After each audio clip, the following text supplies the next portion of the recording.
എല്ലാവർക്കും നമസ്കാരം. ഒരു വീഡിയോയും കൂടെ ഇടേണ്ടി വന്നു. ഇച്ചിരി കൂടിപ്പോയി. അതുകൊണ്ട് ഒരു വീഡിയോയും കൂടി എനിക്ക് ഇടേണ്ടി വന്നു. നമ്മൾ ഇതെല്ലാം മാക്സിമം ഇതെല്ലാം നല്ല മൂത്തിട്ടുണ്ട്. ഇത് കാണിച്ചപ്പോഴാണ് മാക്സിമം ആയെന്നും പറഞ്ഞുകൊണ്ട് ക്യാമറ ഓഫായിപ്പോയി. ഇനി അടുത്ത ഒരു വീഡിയോസും കൂടെ ഇത് ഫുൾ ആവർത്തി കാണിക്കുക. അപ്പോഴത്തേക്ക് തിളപ്പിച്ചാറിയ വെള്ളം നമുക്ക് ഒഴിക്കണം. ഇത് ചോറിന്, ചപ്പാത്തിക്ക്, എല്ലാത്തിനും നല്ലൊരു കറിയാണ്. ബിരിയാണി റൈസൊക്കെ വെച്ചാലും അതിൻ്റെ കൂടെയും ഇത് കഴിക്കാൻ നല്ല ടേസ്റ്റാണ് കേട്ടോ. എല്ലാവരും ഇതുണ്ടാക്കി നോക്കണം. 2 വീഡിയോസാണ് ഒരു ദിവസം ഞാൻ ഇടാൻ പോകുന്നത്. അതുകൊണ്ട് ഈ 2 വീഡിയോസും എല്ലാവരും കാണണം. ഇത് നല്ല വൃത്തിയായിട്ട് ഇനി തിളയ്ക്കണം. തിളച്ചതിന് ശേഷം മാത്രമേ നമ്മൾ ഈ ഉരുട്ടി വെച്ചേക്കുന്ന മസാലയും ഗോതമ്പ് പൊടിയും സോയയും ഉരുളൻകിഴങ്ങും എല്ലാം ചേർത്ത് ഉരുട്ടി വെച്ചിട്ടുണ്ട്. ഇതേപോലെ ഇരിക്കും. കറിയും ഇതേ കണക്ക് തന്നെ ഇരിക്കും. നമുക്ക് എടുത്ത് കഴിക്കാൻ നല്ല ടേസ്റ്റാണ് കേട്ടോ. നല്ല വൃത്തിയായിട്ട് തിളയ്ക്കണം.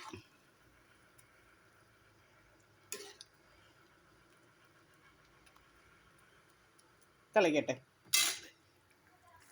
എൻ്റെ വീഡിയോസ് എല്ലാവർക്കും ഇഷ്ടപ്പെട്ടെന്ന് വിചാരിക്കുന്നു. ഇങ്ങനെ ഇത് വെച്ച് ഇതിങ്ങനെ ആക്കി മാത്രം കൊടുക്കണം. സ്പൂണ് വെച്ച് ഇങ്ങനെ പെട്ടെന്ന് കലക്കരുത്. കാരണം ഗോതമ്പ് പൊടിയാണ്. അത് നമ്മൾ ഒന്ന് വേവിച്ചെടുക്കണം. കണ്ടില്ലേ? എങ്ങനെയുണ്ട് എൻ്റെ കറി? ഇഷ്ടപ്പെട്ടോ? എല്ലാവർക്കും ഇഷ്ടപ്പെട്ടു. കാരണം അത്രയ്ക്ക് ടേസ്റ്റാണ് ഈ കറി. നല്ല വെന്ത് കഴിയുമ്പോൾ ഇതെടുത്ത് കഴിക്കുമ്പോൾ എല്ലാവരും ചോദിക്കും എന്തൊരു കറിയാണെന്ന് എല്ലാവരും ചോദിക്കും. കണ്ടില്ലേ?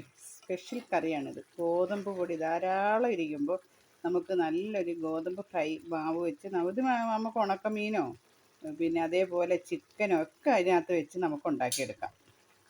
പണ്ടൊരു വീഡിയോ ചെയ്തായിരുന്നല്ലേ, മണ്ണില്ലാതെ എൻ്റെ കറ്റാർ വാഴ ഞാൻ എങ്ങനെ നട്ടതെന്ന്. ഇന്നെൻ്റെ കറ്റാർ വാഴ ഉണ്ടോ? മണ്ണില്ലാതെ ഇച്ചിരി പേപ്പറിനകത്ത് മാത്രം ഇരിക്കുക. 2 തുള്ളി വെള്ളം മാത്രം ഒഴിച്ചു കൊടുത്ത് എൻ്റെ കറ്റാർ വാഴയുടെ ഹൈറ്റൊക്കെ കണ്ടോ?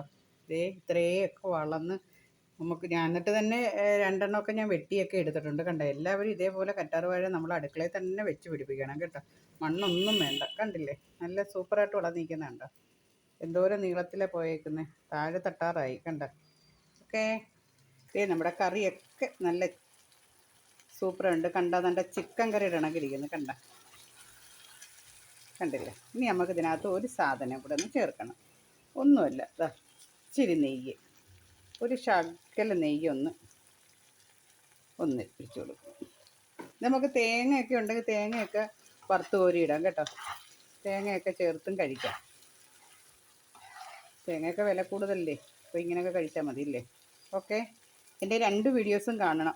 ഇതിൻ്റെ കൂടെ താഴെ ഒരു വീഡിയോസും കൂടി ഇന്ന് തന്നെ ഞാൻ ഇടുന്നുണ്ട്. അതും കൂടെ നിങ്ങൾക്ക് കാണണം കേട്ടോ.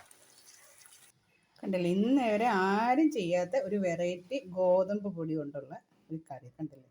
നല്ല കഴിക്കാൻ നല്ല രുചിയാണ് കേട്ടോ. എന്ത് മസാലയൊക്കെ ചേർന്നതെന്നറിയാമോ? ഇങ്ങനെ കഴിക്കാൻ